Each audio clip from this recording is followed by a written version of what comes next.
If we look to the Quran, we'll find that 3%, you just take all the verses in the Quran that are of a legal nature, and then count all the verses of the Quran, take the quotient, and you'll find out that about 3% of them are commands and prohibitions, divine commands and prohibitions. 97% of the Quran teaches ethics, the relationship between God and man, the purpose of life, morality, other truths as well. The history of nations in the past teaches us how to be self-critical, how to use reason and faith, the extreme importance of using reason and faith, teaches many, many major themes. You know what I was taught when I became a convert? Rules, rules, rules.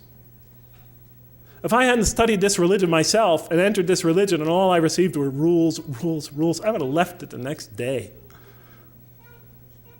Thank God I read the Quran first. If we're going to draw these indigenous people, our own children, that second, third, and fourth generation, those converts and non-Muslims into this religion, let us begin by following the model established by God himself through his prophet Muhammad, peace be upon him.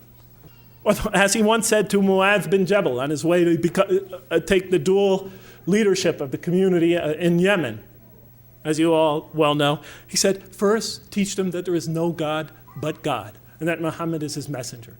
And when they have fully understood that, then teach them how to pray. And when they become consistent in that, and they've developed in that fully, then teach them about fasting during Ramadan. And then once they've accomplished that, then teach them what? About paying zakat and making the hajj. He said, make things easy for people and do not make them difficult, and inform them of the glad tidings and do not repulse them. Do we practice that here? We're trying to win these kids back over to this religion. We're trying to bring a community of people into listening to this religion. And the first thing we do is get them in that door. We tell them, okay, you, cover your hair, you do this, give her the gold. Okay, don't do this, don't do that, don't do that. I don't mind telling the people what are the Muslim behaviors or whatever. But that's become we are obsessed with only that.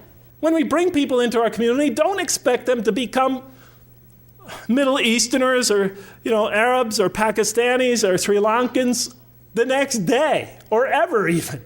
Give them time to grow into the religion. Give them the space to grow. Give them the room to grow. Give them the right to ask. Give them the right to question. Give them time to develop.